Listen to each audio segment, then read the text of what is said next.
Assalamualaikum warahmatullahi wabarakatuh. Selamat pagi anak-anak semua. Bagaimana kabarnya pada pagi hari ini? Ustazah harapkan kalian selalu sehat dan tetap semangat dalam belajar dan juga beribadah. Anak-anak semua, pada pagi hari ini kita akan belajar tentang fikih, pelajaran keempat yaitu tentang ikhtilam. Adapun tujuan pembelajaran pada pagi hari ini adalah agar kalian dapat mengetahui apa itu ikhtilam dan juga apa yang dilakukan setelah mengalami ikhtilam sesuai rukun dan juga syariat Islam. Anak-anak semua, sebelum pelajaran kita mulai, marilah kita berdoa bersama-sama agar selalu diberikan kemudahan dan kefahaman dalam belajar pada pagi hari ini. Berdoa mulai.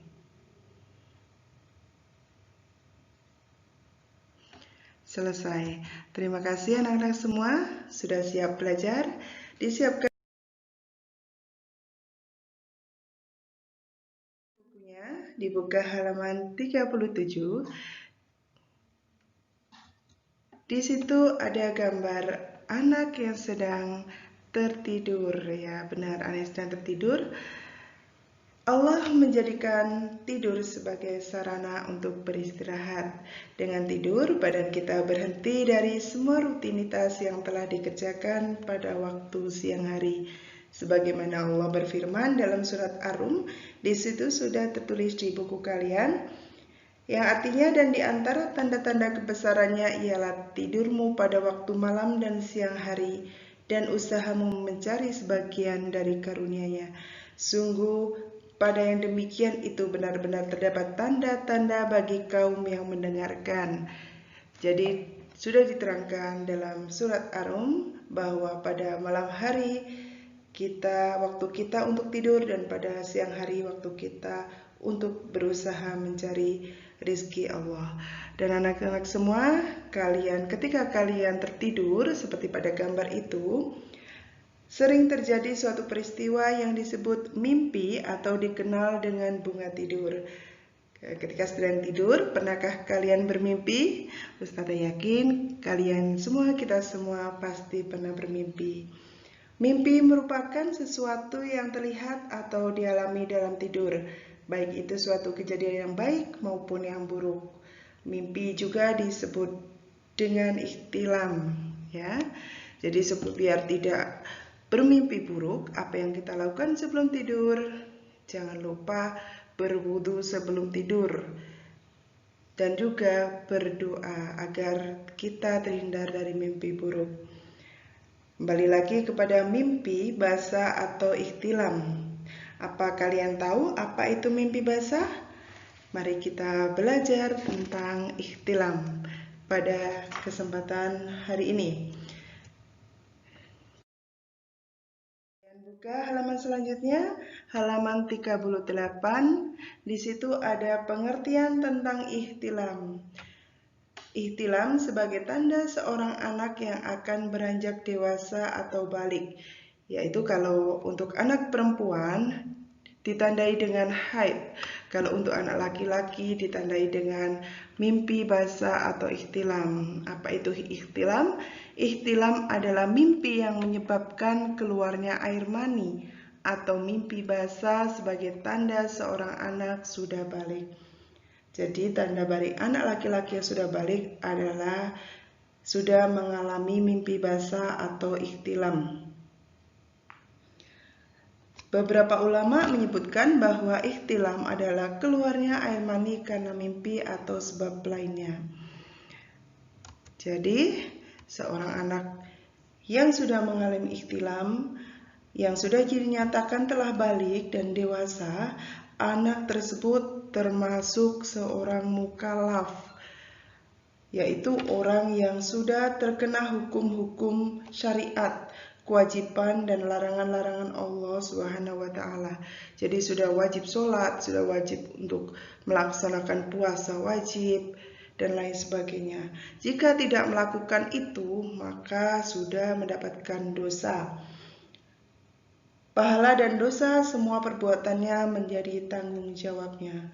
Sebagaimana sabda Rasulullah yang diriwayatkan oleh Abu Dawud, yaitu lihat halaman 38, an Ali anin Nabi sallallahu alaihi wasallam qala, dari Ali radhiyallahu anhu, Nabi Muhammad sallallahu alaihi wasallam bersabda, rufi'al qalamu an thalathin.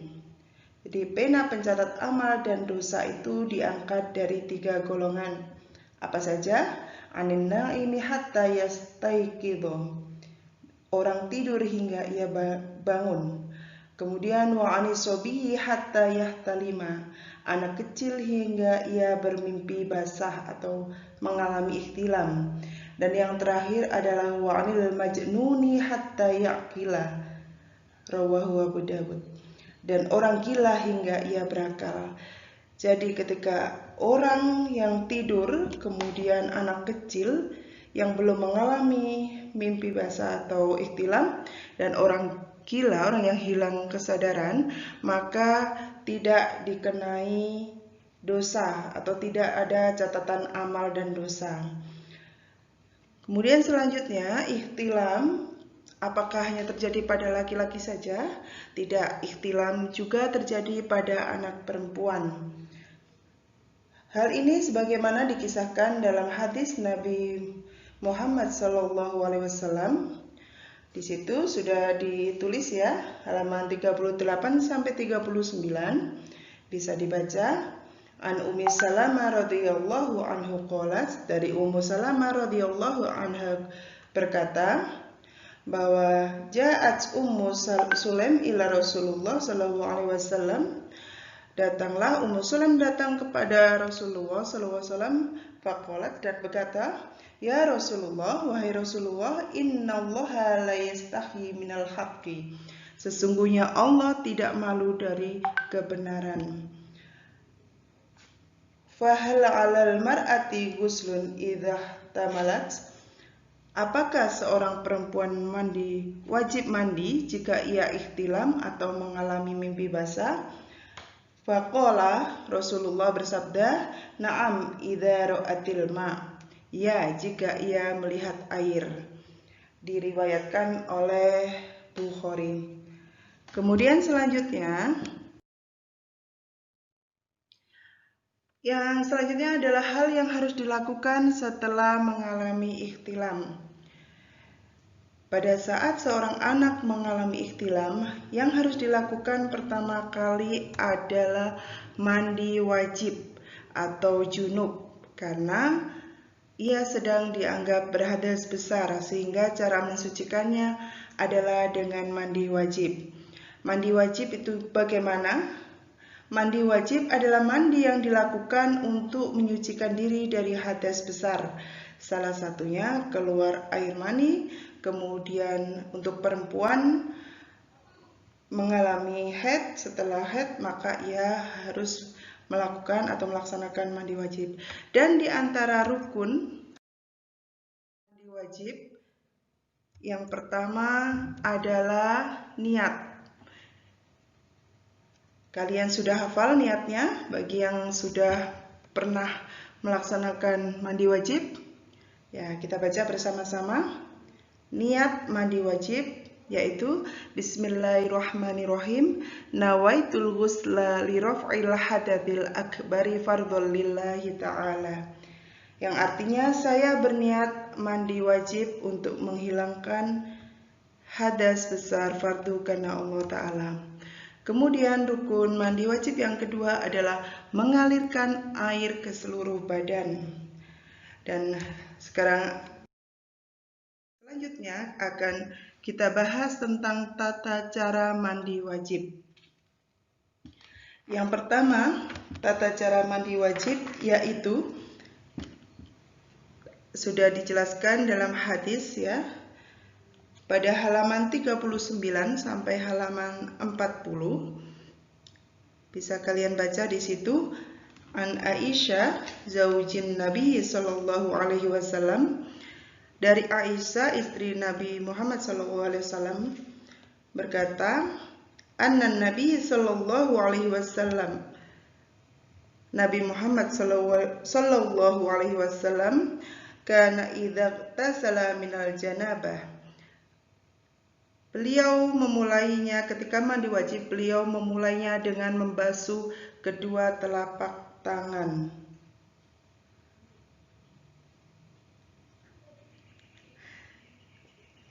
Ustazah ulangi ya. Anna Nabi sallallahu alaihi wasallam kana idza tasala minal janabati bada'a faghsala yadayhi. Yaitu Nabi Muhammad ketika melaksanakan mandi wajib, beliau memulainya dengan membasuh kedua telapak tangan. Kemudian dilanjutkan tsumma yatawaddau kama yatawaddau lis-sholati. Dilanjutkan dengan berwudu seperti berwudu ketika hendak melaksanakan sholat. Kemudian selanjutnya, tsumma yudkhilu asabi'ahu fil ma', memasukkan jari-jarinya ke dalam air, lalu menggosokkannya ke kulit kepala. Fayukhallilu biha usula sya'arihi. Kemudian selanjutnya adalah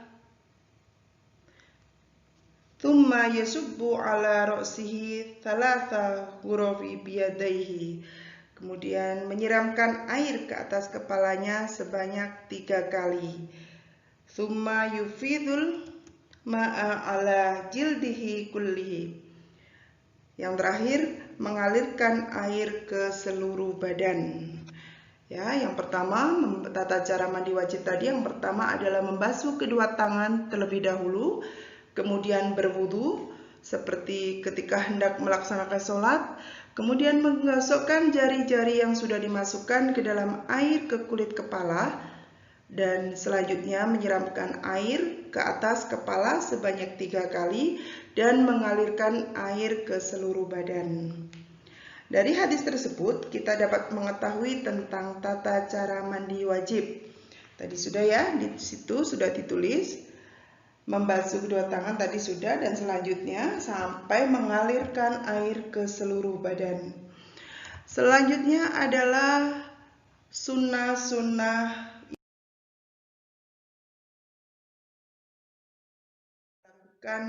ketika mandi wajib. Yang pertama adalah membaca basmalah sebelum memulai mandi. Jadi harus membaca bismillahirrahmanirrahim sebelum memulai mandi. Sunnah ya. Kemudian yang kedua, mendahulukan anggota badan dari kanan, kemudian baru yang kiri, dari kanan ke kiri. Kemudian yang terakhir berurutan. Dari urutan awal sampai akhir dilaksanakan secara tertib. Demikian tentang ihtilam. Untuk selanjutnya, kalian bisa mengerjakan soal-soal yang ada di buku untuk latihan. Bisa kalian kerjakan di halaman 42. 42 Romawi 1 sampai Romawi 2. Alhamdulillah anak-anak, pembelajaran kita hari ini telah selesai. Semoga bermanfaat untuk kita semua. Tetap semangat dalam belajar, tetap mematuhi protokol kesehatan dan menjaga kebersihan. Kita tutup dengan doa. Kemudian kita lanjutkan belajar. Selamat belajar. Terima kasih. Wassalamualaikum warahmatullahi wabarakatuh.